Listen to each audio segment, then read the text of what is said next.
Hello taste of your ചോയ്സിലേക്ക് എല്ലാവർക്കും വീണ്ടും സ്വാഗതം. ഇന്ന് ഞാൻ വന്നിരിക്കുന്നത് സിമ്പിളായിട്ട് ചെയ്യാൻ പറ്റുന്ന ഒരു വെജിറ്റേറിയൻ ഡിഷാണ്.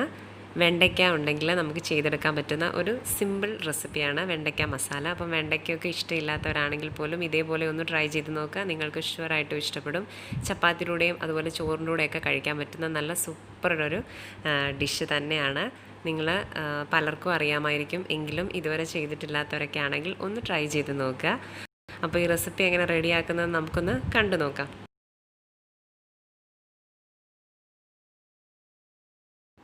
അപ്പോൾ ഇതിനായിട്ട് ഞാനിവിടെ കഴുകി വൃത്തിയാക്കി കട്ട് ചെയ്തെടുത്തിരിക്കുന്ന വെണ്ടയ്ക്കാണ്. 300 ഗ്രാം വെണ്ടയ്ക്കയുണ്ട്. കട്ട് ചെയ്യുന്നതെന്ന് പറയുമ്പോൾ മുഴുവനെ തന്നെ ഇതേപോലെ ഒന്ന് ചരിച്ചാണ് കട്ട് ചെയ്തെടുത്തിരിക്കുന്നത്. നിങ്ങൾക്ക് നേരെ തന്നെ കട്ട് ചെയ്യണമെങ്കിൽ അങ്ങനെ എടുക്കാം, അതൊക്കെ നിങ്ങളുടെ ഇഷ്ടത്തിനനുസരിച്ച്.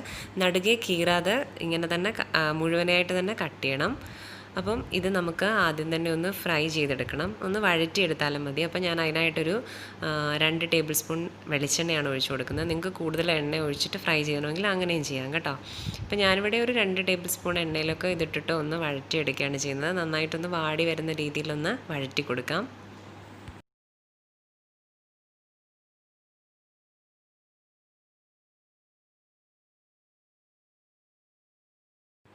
അപ്പോൾ ഈ ഒരു സമയത്ത് ഞാനിതിലേക്ക് കുറച്ച് ഉപ്പ് കൂടി ചേർത്ത് കൊടുക്കുകയാണ്. എന്നിട്ട് നമുക്കിത് നന്നായിട്ടൊന്ന് വഴറ്റി റെഡിയാക്കിയെടുക്കാം.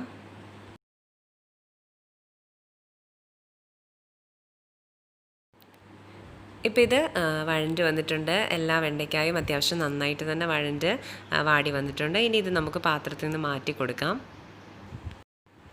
അതേ പാനിലേക്ക് തന്നെ ഞാൻ കുറച്ച് ഓയിലും കൂടി ഒഴിക്കുകയാണ്. വെളിച്ചെണ്ണയാണ് ഒഴിക്കുന്നത്. ഒരു 2-3 ടേബിൾ സ്പൂൺ വെളിച്ചെണ്ണ ഒഴിച്ചിട്ട് ഇനി നമുക്ക് ഉള്ളിലേക്ക് ഒന്ന് വഴറ്റിയെടുക്കണം. അതിനായിട്ട് ഞാനിവിടെ 3 സവോള വളരെ കനം കുറച്ച് അരിഞ്ഞെടുത്താണ്.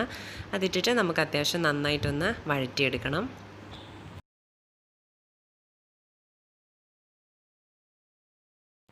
ഇപ്പോൾ ഉള്ളി പെട്ടെന്ന് വഴണ്ട് വരാൻ വേണ്ടി നമുക്കിതിലേക്ക് കുറച്ച് ഉപ്പ് ചേർത്ത് കൊടുക്കാം. എന്നിട്ട് നന്നായിട്ട് തന്നെ ഒന്ന് വഴറ്റി കൊടുക്കുക. അപ്പോൾ ഉള്ളി ഒന്ന് വാടി വരുന്ന സമയത്ത് ഇതിലേക്ക് ഞാൻ 1 ടീസ്പൂൺ ഇഞ്ചി വെളുത്തുള്ളി പേസ്റ്റാണ് ചേർക്കുന്നത്. ഇഞ്ചി വെളുത്തുള്ളി അരിഞ്ഞിട്ടാലും മതി. അപ്പം കുറച്ചും കൂടി നേരത്തെ ഉള്ളിയൊക്കെ ഇടുന്ന ആ ഒരു സമയത്ത് തന്നെ അതങ്ങ് ഇട്ട് കൊടുക്കാം. എന്നിട്ടങ്ങ് വഴറ്റി കൊടുത്താൽ മതി. ഇനിയും ഇതിലേക്ക് ഒരു 3 പച്ചമുളക്, അത്യാവശ്യം എരിവുള്ള 3 പച്ചമുളക് ഇതിലേക്ക് ചേർത്ത് കൊടുക്കുകയാണ്. ഇതോടെ ഇട്ടിട്ട് നമുക്ക് നന്നായിട്ടൊന്ന് അങ്ങ് വഴറ്റി കൊടുക്കാം.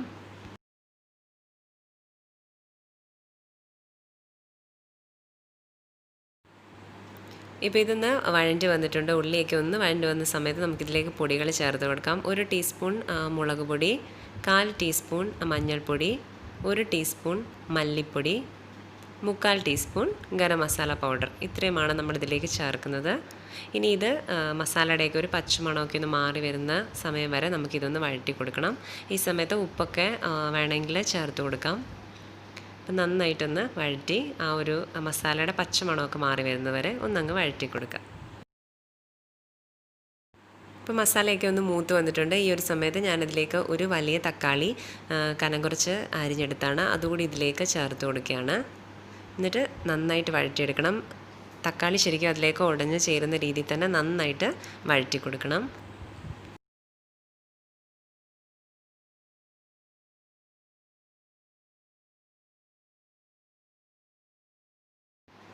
ഇപ്പം തക്കാളിയൊക്കെ നന്നായിട്ട് ഉടഞ്ഞ് ഉള്ളിയും എല്ലാം നന്നായിട്ട് ഉടഞ്ഞ് വന്നിട്ടുണ്ട്. ഈ ഒരു സമയത്ത് നമ്മൾ ഇതിലേക്ക് എടുത്ത് വെച്ചിരിക്കുന്ന വെണ്ടയ്ക്ക ചേർത്ത് കൊടുക്കുക. വെണ്ടയ്ക്ക ഇട്ടതിന് ശേഷം നന്നായിട്ട് ഇളക്കി കൊടുക്കണം, കാരണം മസാല ഫുള്ളായിട്ട് വെണ്ടയ്ക്കായിലേക്ക് പിടിക്കണം. അപ്പോൾ ആ ഒരു രീതിയിൽ തന്നെ നന്നായിട്ട് തന്നെ മിക്സ് ചെയ്ത് കൊടുക്കണം. അപ്പം നിങ്ങൾ വളരെ സിമ്പിളായിട്ട് ചെയ്യാൻ പറ്റുന്ന ഒരു റെസിപ്പിയാണ്, ചെയ്ത് നോക്കുക. ഇപ്പം നമ്മുടെ മസാലയെല്ലാം വെണ്ടയ്ക്കായിൽ അത്യാവശ്യം നന്നായിട്ട് കവർ ചെയ്ത് വന്നിട്ടുണ്ട്. ഇതിലേക്ക് ഞാനൊരു 1/4 കപ്പ് വെള്ളം ആഡ് ചെയ്ത് കൊടുക്കുകയാണ്. കൂടുതലായിട്ട് വെള്ളം ഗ്രേവി വേണ്ടാത്തതുകൊണ്ടാണ് ഞാൻ ഈ ഒരു രീതിയിൽ ഒഴിച്ചു കൊടുക്കുന്നത്. നിങ്ങൾക്ക് ഗ്രേവി ആയിട്ട് വേണമെന്നുണ്ടെങ്കിൽ കുറച്ചും കൂടി വെള്ളം ആഡ് ചെയ്ത് കൊടുക്കാം. വെള്ളമൊക്കെ ഒഴിച്ചിട്ട് നന്നായിട്ട് നമ്മളൊന്ന് ഇളക്കി യോജിപ്പിച്ചിട്ടുണ്ട്. ഇനി ഇതൊരു 3-4 മിനിറ്റ് അടച്ചു വെച്ചിട്ട് ഒന്നങ്ങ് വേവിച്ചെടുക്കാം. വെന്ത് വരാൻ വെണ്ടയ്ക്കായിലൊക്കെ അത്യാവശ്യം നന്നായിട്ട് വെന്ത് തന്നെയാണ്. എന്നാലും ആ ഒരു മസാലയൊക്കെ മൊത്തത്തിലൊന്ന് പിടിച്ച് ഒന്ന് വാടി വരാൻ വേണ്ടി നമുക്കിതൊന്ന് അടച്ചു വെച്ച് വേവിക്കാം. 3-4 മിനിറ്റ് സമയം മതി, ഒരുപാട് സമയമൊന്നും വെച്ചേക്കണ്ട. ഇപ്പോൾ ഇത് മൊത്തത്തിൽ റെഡിയായി വന്നിട്ടുണ്ട്. നമ്മുടെ മസാലയൊക്കെ എല്ലാം റെഡിയായിട്ട് വന്നിട്ടുണ്ട്. ഞാൻ പറഞ്ഞ പോലെ തന്നെ ഗ്രേവി കൂടുതലായിട്ട് വേണം എന്നുണ്ടെങ്കിൽ നിങ്ങൾക്ക് കൂടുതൽ വെള്ളം ചേർത്തിട്ട് റെഡിയാക്കി എടുക്കാം. അങ്ങനെ നമ്മുടെ വെണ്ടയ്ക്ക മസാല ഇവിടെ റെഡി ആയിട്ടുണ്ട്. ലാസ്റ്റിൽ നമ്മൾ ഇതിലേക്ക് കുറച്ച് കറിവേപ്പില കൂടി ചേർത്ത് കൊടുക്കുകയാണ്. അതിനുശേഷം നമ്മൾ ഒന്നുകൂടി ഒന്ന് ഇളക്കി കറിവേപ്പിലയും ഇതുപോലെ തന്നെ എല്ലാം ഒന്ന് മൊത്തത്തിൽ മിക്സ് ആവുന്ന രീതിയിൽ ഒന്നങ്ങ് ഇളക്കി മാറ്റിയാൽ മതി. അങ്ങനെ വെണ്ടയ്ക്ക മസാല റെഡി ആയിട്ടുണ്ട്. ഞാൻ പറഞ്ഞ പോലെ തന്നെ ചപ്പാത്തിയോടൊക്കെ കഴിക്കാൻ പറ്റുന്ന നല്ല കിടിലൊരു സാധനമാണ്. നിങ്ങളൊന്ന് ട്രൈ ചെയ്ത് നോക്കണം. ട്രൈ ചെയ്ത് നോക്കിയിട്ട് നിങ്ങൾക്ക് ഇഷ്ടപ്പെടുവാണെങ്കിൽ നിങ്ങളുടെ ഫീഡ്ബാക്കൊക്കെ അറിയിക്കുക.